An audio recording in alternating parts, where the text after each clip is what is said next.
It simply says Redmi Note 13.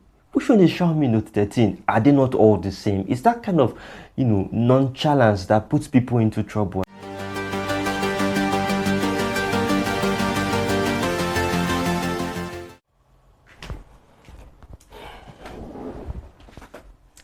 Hello and welcome to another video. My name is Jeffrey. Of course, this is the Inquisitive Universe, and today we are going to be discussing Xiaomi's naming scheme.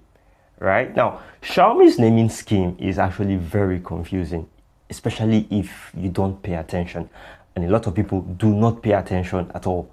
Now, I've done a lot of talking, right? If you follow my pages, Telegram, Facebook, Reddit, whatever, I've talked about smartphone levels, right? Flagship, mid-range, budget, entry level. And I've also talked about the way Xiaomi likes to confuse people with their naming schemes. Now, many people do not pay attention to these things for, reasons best known to them. I think it's, permit me to say this, it's a bit of selfish narcissism, because they feel like many people, all these tech things is none of my business. I don't want to talk about it. I want a phone now. Tell me which phone is good. I buy the phone. I'm happy. You lot can go do whatever it is that you want to do. That's how a lot of people go about this whole tech thing, which isn't really fun, because you're out here trying to educate people. They're like, stick your education where the sun don't shine. I just want a decent phone that works, right? Whatever you choose to do over there is your business. And then they run into trouble, and then they come back and say, I'm in trouble, help. So why do I say this? Somebody messaged me on Reddit and said that, I did a post on the Redmi A5. Yeah, the new one that just came out, 4G one. And then the guy came and said that I disagree with your review. I'm like, why? He said that I bought this phone, I'm a content creator, I try to use to cover an event for my company. The visuals, the footage, the pictures, they all came out very bad. I almost lost my job. Like, oh. Sorry, bro, but you really should not be taking a Redmi A5 out into the field for that kind of work. It's simply not built for that. And it's like, no, that, market. They always go back to the marketing and the company thing and whatnot, right? So I'm going to come now and explain why this brother was wrong, right? And I'm going to tell you what the naming scheme is like. So I'm not going to waste any further time. I think I've wasted enough time already. Let's go. Now, simple and straight. There's one company, and that company is called Xiaomi. That company split into two, right? So you have two sub-brands on the other side. So you've got Redmi, you've got Poco. So now you have three brands all together: Xiaomi, Redmi, Poco. So these are the three companies. That's how this shit works. Now, let's proceed. Many people would see a phone from one, and then they would think it's the other one. I've seen somebody, a Redmi 13 phone, Redmi 13, or a Redmi Note 13. The person came and said that they wanted to buy Xiaomi Note 13. Like, bruh, why don't you read the case? It's there, it's on the case. It simply says Redmi Note 13. Which one is Xiaomi Note 13? Are they not all the same? It's that kind of, nonchalance that puts people into trouble. And then when they get into trouble, they start complaining that, oh no, this or that. Nah, pay attention. Because most of the time, a lot of these things happen because companies are banking on a lot of people's nonchalance and ignorance to fleece them. Word out. That's just how it is. So you've got Xiaomi, you've got Redmi, you've got Poco. Now, Xiaomi is very simple. All Xiaomi phones carry the Xiaomi name, and they are usually high-end phones, which means that they are very close to the top tier of performance levels. So they're mostly budget flagships, flagship killers, or outright flagships, or even super flagships in many cases, like the upcoming Xiaomi 15S Pro, right? So you see any phone, say Xiaomi 11, Xiaomi 12, Xiaomi 13, Xiaomi 14, Xiaomi 15, all high-end phones. Xiaomi 13T, Xiaomi 14T, flagship killers. I think the I series has been retired, which I'm actually very glad for. I don't want to see all those confusing I, X, J. Nah. You've got Xiaomi, you've got the Pro, you've got the S variant, you've got T variant, and you rest, right? High-end phones. Whenever you see that Xiaomi name on the box, phone is usually high-end. Now let's move on. Let's come to the confusing ones. Let's start with the less confusing one, which is Poco. Now, Poco has several lines. You've got the C line, you've got the M line, you've got the X line, right? You've got the M line, you've got the F line. So you need to keep track of these lines because these lines denote the type of phone that you are buying. So if you are buying, say, a Poco C series device, say C71 for example, that is an entry-level device. You're not going to get much out of it because it's at the lowest level of performance. I've done videos about different smartphone levels, but people don't watch them because they don't search for them or because they don't just randomly say, hey, let me check out what this guy has posted in the past or in the present or in the future. Nah, you want to hit the DM. If they don't hit the DM and, they want to just wait and then, ask, it's not right, guys, right?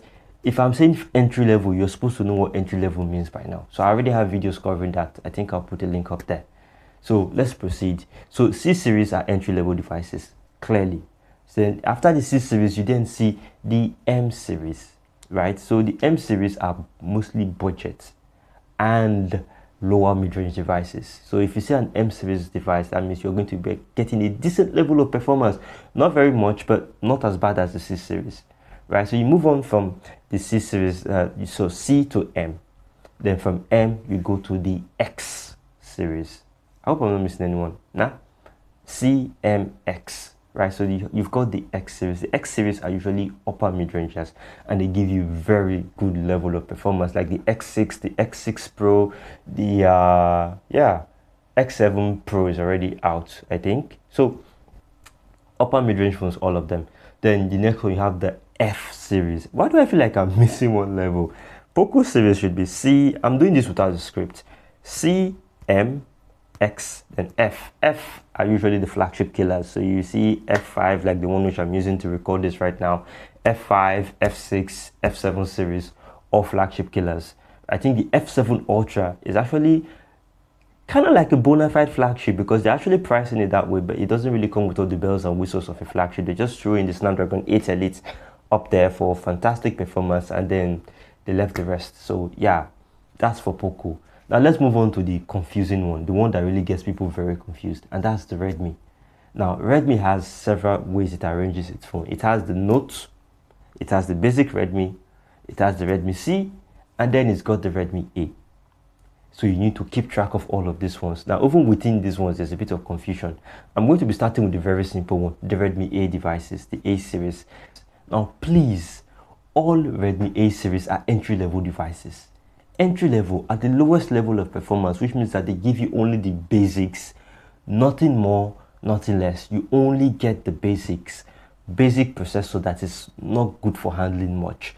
Basic camera that will perform terribly in low light or any light that isn't bright sunlight, bright white light, bright daylight. If the lights there are not bright, the cameras are awful, right? Software is going to be slow. You may not even get updates. Sometimes updates will come late and they'll be giving you Android Go that will be lacking many features. So it is what it is with these entry-level Redmi devices. So if you see Redmi A5, Redmi A4, Redmi A3X, you are buying an entry-level phone that would struggle with most things that you're going to be throwing at it. That's just what it is. Then you move on, you have the Redmi C series. Now these ones are usually budget devices, so which means that they would handle some stuff well. They are kind of like analogous to the Poco M series, right? To the somewhat, not entirely, but somewhat. So they will give you a decent level of performance. They're just above the A, the A series. They won't really give you too much more. They're just a step above. Those are the Redmi C series. So you see maybe your Redmi 13, your Redmi 14C, 13C, 14C, like that. That's mostly what you get. I'm not calling the 5G variants now because they're not readily available in different parts of the world. So it's mostly the 4G variants. So that's why I'm keeping my name into. So now, I think that one is clear. Let's move on. Let's talk about the basic Redmi. So you'd see maybe Redmi 15, Redmi A5, right? Redmi 14C. Then you see a phone like Redmi 12. Nothing attached. Redmi 13, nothing attached. These ones are also budget devices, but they are slightly better budget devices than the C series, right?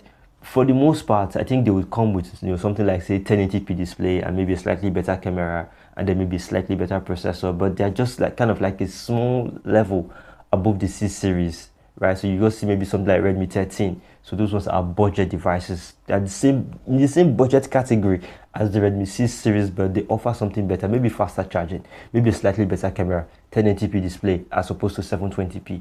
So those are the Redmi devices.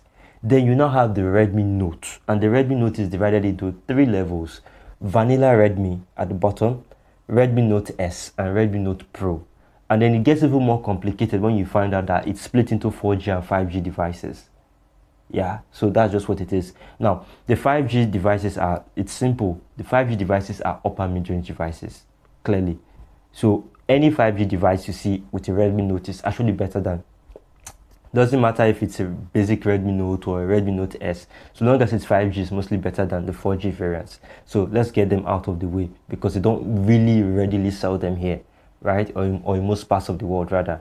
So let's move on. Let's talk about the 4G devices. So you have the vanilla Redmi, that's the basic one, lower mid-range devices, although they are starting to slide into budget category these days.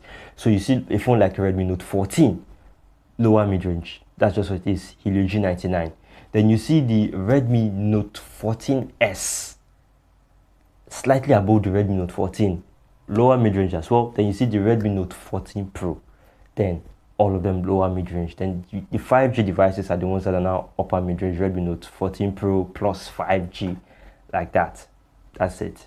So that is how Xiaomi names their smartphones, from Redmi, from Poco, and from themselves. So if you have any questions, please leave them in the comments. I will make sure to answer as many as I can. So that will come to the end of this video. Thank you very much for coming. My name is Jeffrey, and I will see you. I'm stumbling over my words. I'll see you in the next one.